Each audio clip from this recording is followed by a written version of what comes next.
በጣም ይገርማል። የቲና ድርቅና አሁንም ቀጥሏል።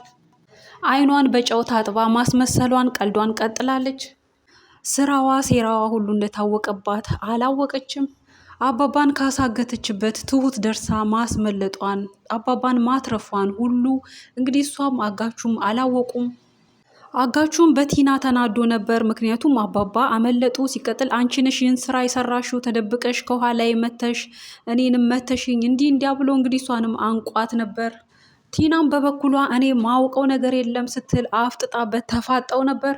አጋቹም የሰራሹን ስራ ሰርተሽ አታስመሲ አትቀልጂ እያላት እንግዲህ ሲያፈጥባት ነበር። በጭራሽ እሷ እንዳላደረገች የት እንዳሉ ጭራሽ እንደማታውቅናም አንተን የምታውቀው የት እንዳሉ ተናገር፣ በህይወት መጥፋት እንግዲህ የለባቸውም መሞት የለባቸውም፣ የምፈልገውን ነገር በህይወት እያሉ ከሳቸው ማግኘት ነው የምፈልገው ስትል ስትጠይቀው ነበር። እንግዲህ አጋቹ ማውቀው ነገር የለም ሞተዋል ብሏት ነበር። ቲናም ይችን ቃል ከአጋቹ ሰምታ እንግዲያውስ ከሞቱ የሞቱበትን ማስመስከሪያ አንዳንድ ነገሮች አጽፌ አወጣና ከዛ በኋላ እንግዲህ ካሌብን እፈተዋለሁ፣ ከዛም የሚደርሰኝን ነገር እንግዲህ እቀበላለሁ፣ እጋራለሁ ብላ ያው ንብረት ላይ ነው በዚህም በዛም እሷ አባባ ሞቱም አልሞቱም ብቻ ንብረት የምታገኝበትን ነገር ነው የምታመቻቸውና እንግዲህ ተፍተፍ እያለች እየሄደች ለዳኒም ያው ሚስጥሯን መንገር ስለጀመረች አባባ እንደሞቱ ስትነግረው ነበር። ዳኒ ግን ያው ከቲና የሰማው ነገር ስላለ ግን እንዳልሰማ ያው ምንም እንደማያውቅ መስሎ ከሷ ሴራ ጋር እንደተባበረ መስሎ ስለሆነ አሁን ላይ ያለው ያው በነ አባባ በኩል ስለወገነ የምታደርገውን ነገር እንግዲህ ቲና የምትናገረውን ነገር ሁሉ ያው እየተገረመም ነገረ ስራዋም እያስጠላውም እየተገረመም ምንም ያው ቆብ ሳይሰጣት ሲሰማት እሷ ግን እንዴት ነው ምላሽ እንዲሆነው መደሰት ሲገባ እንዴት ነው እንዲህ የምትለው እያለች ነው። እሱ ግን እውነታውን ስላወቀ የምታደርገው ነገር ምንም አይጥመው፣ የምትለው የምታወራው ነገር ሁሉ ምንም ምክንያቱም በቃ ምንም ማድረግ ስለማስችል አባባ ኦልሬዲ በህይወት ተርፈዋል። እንግዲህ አባባም በህይወት ከተረፉ በኋላም ያው ዳኒን አግኝተውት ነበር። እሱም እጅግ ተገርሞ ነበር። ምክንያቱም በዚህ ቲና ሞተዋል ትላለች፣ በዚህ ደግሞ እንግዲህ በህይወት ሲያገኛቸው በጣም ደንግጦም እጅግ ተገርሞ ነበር። እንግዲህ ስለ ጉዳዩም ያው አስረድተውት ነበር።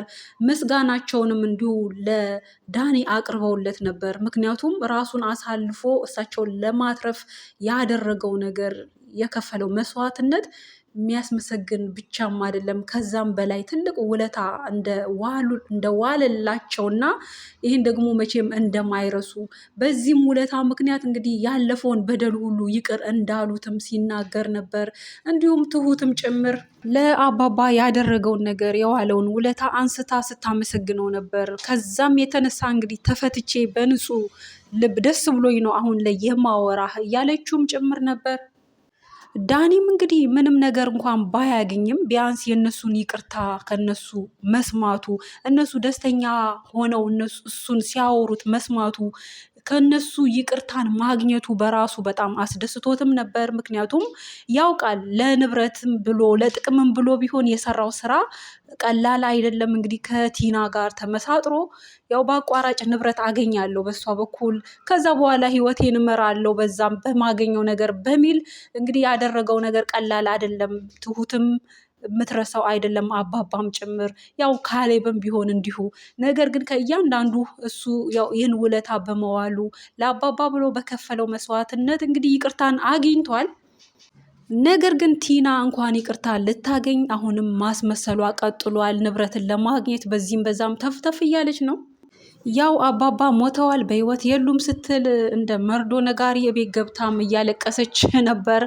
እነ ካሌብና ትሁትም እንግዲህ ተመልክተዋት እጅግ እየተገረሙ ካሌብም በቲና ነገረ ስራ በጣም እየተናደደ ትዕግስቱን ሁሉ እየተፈታተነች ጸጥ በይ ምንም ስትይ እንዳልሰማሽ ሁሉ ሲል ሲያስጠንቅቃት እሷ ግን ማልቀሷን ማስመሰሏን ስትቀጥል እንዲሁም ደግሞ ለዘመድ አዝማድ እንንገር መርዶ ይውጣ ይደገስ እንዲህ ይባል ከዛ በኋላ ምናምን እያለች ከዛ በኋላ እሷ የራሷን ነገር ለማመቻቸት ነው።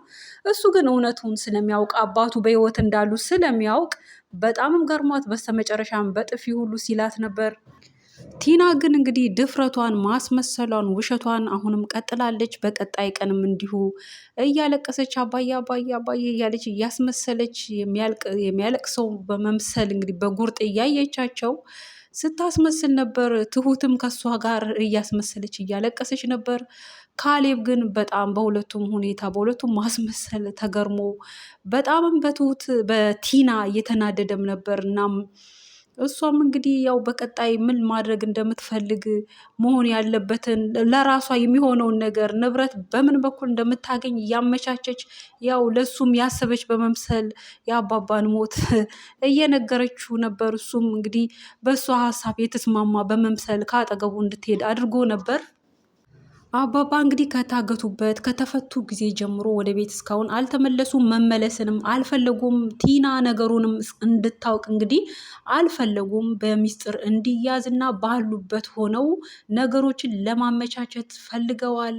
በምን አይነት ሁኔታ ቲናን መበቀል እንደሚችሉ እያሰቡበትም ነው። እናም ልጃቸው ካሌብም ነገሩን ቸኩሎ ሁሉን ነገር በችኮላ እያበላሸ ነው። አሁን ግን እንደ ቀድሞ መቸኮል እንደሌለበት ሲያስጠነቅቁት ሲናገሩት ነበር። እሱም ለምን እንዲህ ይሆናል? ለምን ወደ ቤት አትመለስም? እያለ እንግዲህ ስሜታዊ ሆኖ በቁጣ ሲናገር ነበር። እሳቸው ግን እያረጋጉት ከዚህ በኋላ ቸኩለ በቁጣ በስሜት አንድ ነገር እንዳታደርግ ነገር ያለፈው ይበቃል እያሉትም ነበር። እንግዲህ ምን አስበው ነው አባባ ወደ ገዛ ቤታቸው ሳይመለሱ እዛው በውጭ ባሉበት ሆነው ቲና ደግሞ እሳቸው ሞተዋል ነው የምትለው።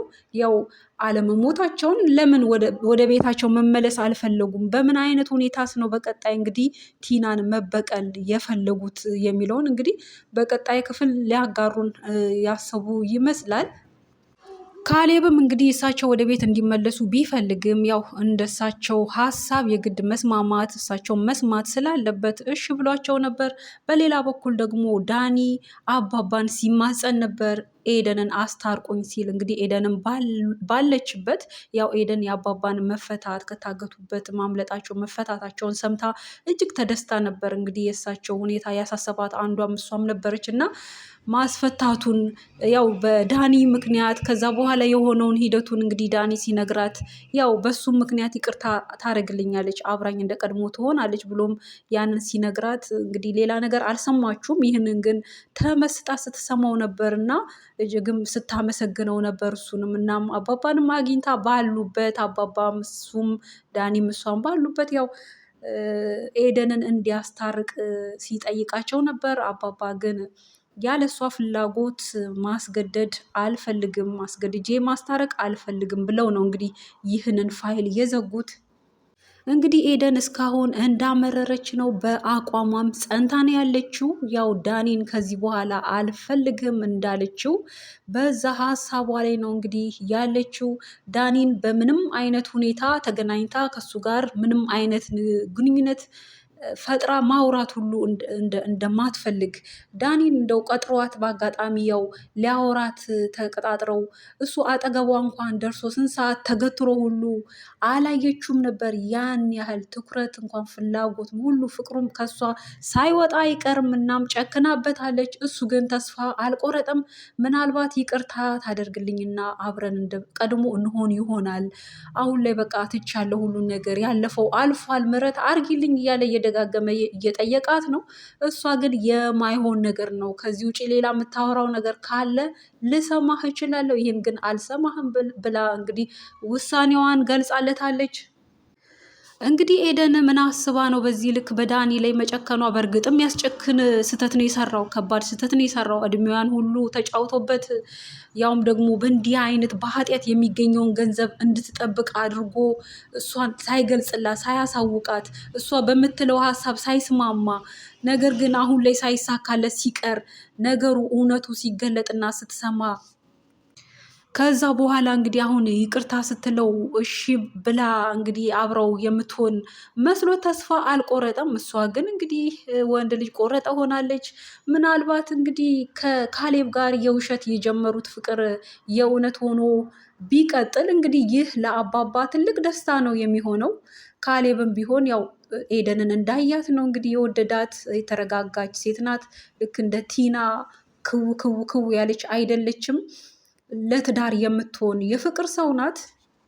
የአባባን ፍላጎት እንግዲህ ካሌብ እሷን አግብቶ ወይ ደግሞ ትሁትን አግብቶ ከዛ በእርግጥም ካሌብ እሷን ቢያገባ ዳኒን ይበቀላል ብለው ያስባሉ። ዳኒን ግን አሁን ይቅር ስላሉት ምህረት ስላደረጉለት ከዚህም የተነሳ ምናልባት ካሌብ ኤደንን እንዳያገባ እንደው ለዳኒ አስበው ከተው በስተቀር ማለትም ያም ደግሞ ያው የኤደን ፍላጎት ካልሆነ ነው። የኤደን ፍላጎት ከሆነ ግን አባባ ምንም ሊያግዱ አይችሉም። ኤደን ፍላጎቷን የማድረግ መብት ስላላት።